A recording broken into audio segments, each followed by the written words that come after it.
Welcome back to this Let's Play of Star Wars Knights of the Old Republic 2. Here on Dxun, you cannot bring Atton along. He's busy with the ship. Even though he doesn't have any repair skill. I don't know why Bed was the one they left behind, but... for variety, I'm bringing along Visas. You'll notice that I use Kreia a fair amount.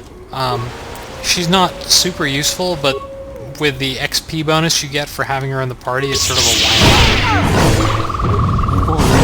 I may actually have to switch somebody out from Visas, just from the standpoint of this party doesn't have any way to deal with them with demolitions. But and here's some more of the wildlife. These Malras will actually attack the Canucks, and they'll sort of fight amongst each other. I don't know. Not real dangerous. I mean.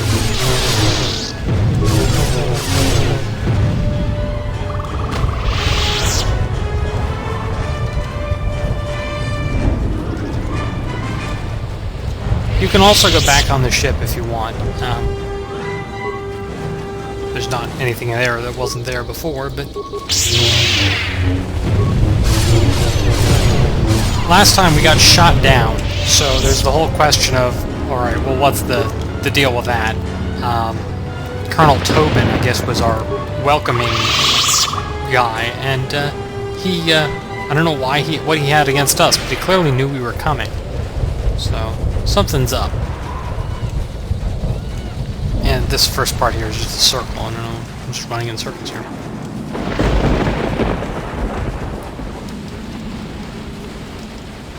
These Canucks here, even though they're, you know, random beasts, seem to have a higher tendency to drop stuff. Though I guess that other group that we fought didn't drop anything. That's bizarre. Anyway, here's some more of them up here. But off to the side... the space battle is still going on. The Hawk's sensors just picked up a contact heading to the moon. Most of the ship's systems are powered down, so it's about all I got. That ship may have landed nearby, though. Or it may be on the other side of the moon. So you might want to prepare for another friendly Onderon welcome. Ah, good old-fashioned times with Atton interrupting me. He hasn't done that in, you know, quite a few episodes. But I guess he's going to have more opportunities to do so here.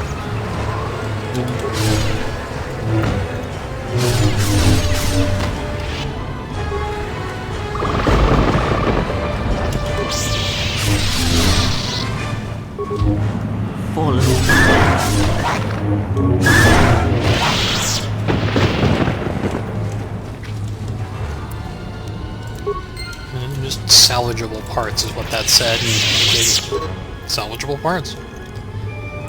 And the data pad there, essentially it's talking about the strategy for the history, for what happened at this battle with the Battle of Dxun. It is sort of leftovers from the war, from the Mandalorian Wars. So we can repair the computer core here, and you can use these droids as just as, you know, bombs, more or less.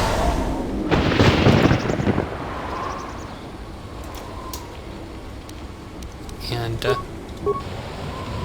in some of the cases there's not actually any point in doing so, because, well, there isn't anything. But apparently there was another ship that fell up there.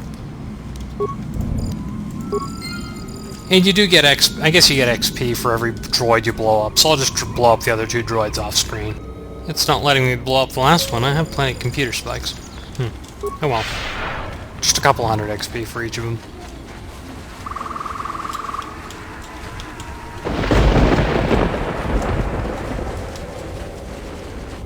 This is the last one. I guess it was too damaged to overload.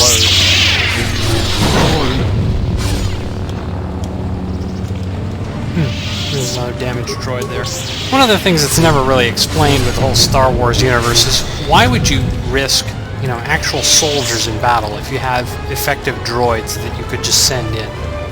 I mean, this is sort of the War on Terror, you know, drone warfare thing, but it seems like it makes a lot of sense to, you know, not get your people killed when you can just throw, you know, droids are, you know, even if droids are have more personality than some of your people, admittedly.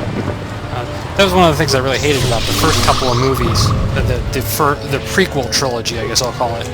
They had all the clones who had, no personalities whatsoever, and then they had, 3PO and R2-D2, and they're like, well, okay, these guys have characters, but the clones don't. I'm organocentric. What can I say? The orbital fighting just ended. That Colonel Tobin stirred up a Minox nest when he took a shot at us. I'm still working on the repairs, and I have to take down some systems, including sensors. So you have to do without me for a while. I know, you're crushed. Yeah, completely and utterly crushed.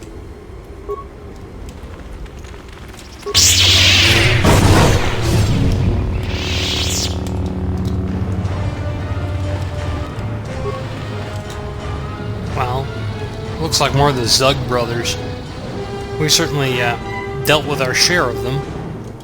I don't know who Mom is, but she was busy. Maybe they're just brothers in, spirit.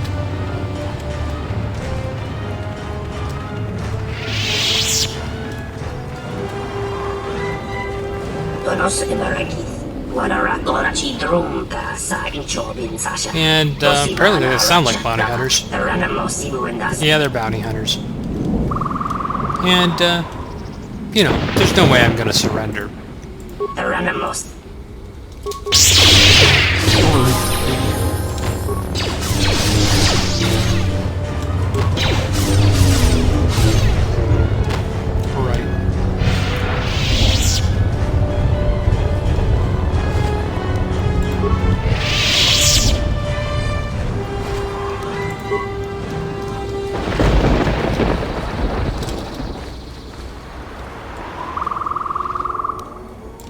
I suppose I have some levels to gain here, but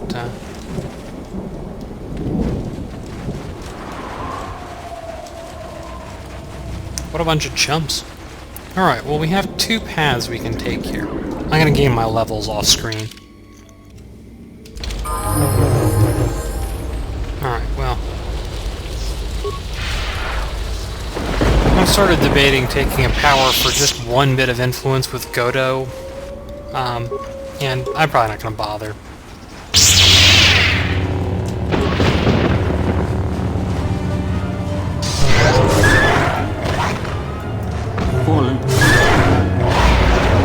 There's a skeletal corpse here with a data pad. Again, it's sort of more wreckage and records of the Mandalorian War. That's a Mordecai meditation band, which I guess I'll use. Damage immunity 30% versus dark side is not as useful as it sounds. Most enemies are not dark side, but there are a couple fights where that's going to be a decent item to have. It also just gives +2 wisdom. You're actually at a severe disadvantage playing this game as a female versus playing as a male. If you have Handmaiden join your party instead of Disciple, she teaches you a skill which gives you, which lets you add your wisdom to your defense. So if I were a male, all things being equal, with my standings with my companions, I would have a defense of 48 instead of 38. 38's good enough. It's not like, again, it's not like the game is hard, but, it's sort of annoying that that was sort of one side only. And, we'll move on up through the zone here. You let the ship escape? I will deal with your failure later, Captain. But for now, find that ship. Our ally has indicated that the Jedi hasn't left the system yet. Send a detachment to Dxun. If you find anything, alert me immediately. Now get out of my sight. Okay. We'll have to deal with those guys later. But, also, before I left that last area, and I zoned through, you notice I was hesitating there probably, I made sure to save before going through that, because there's a little cache up here, and if you want to reload and try for something better, you can do so. Yeah, it's these guys. And Destroy Droid destroys them just as well as it always has. Oh, I guess I could use Force Channel.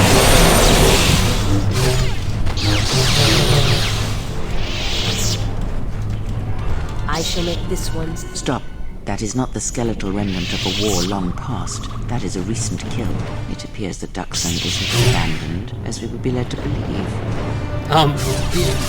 I think Visas is killing that enemy while we're having this conversation.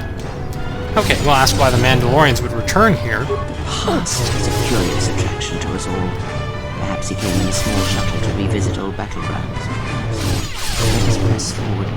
We may find the answers you seek. She wasn't exactly making a lot of progress. Yeah, Mandalorian Heavy Blaster. Mandalorian Heavy Blaster is sort of one of the low-end good weapons. So now back on Dantooine, we bought some thorium charges from that Celestin merchant who was stealing droid parts. So we can actually get through this. Otherwise, you'd have to wait and get through this later. But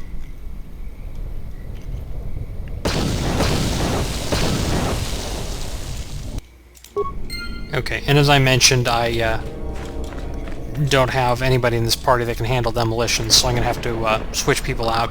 So I'm going to switch someone out, and then bring someone who can deal with mines and pick up this loot, but I'll see you next time.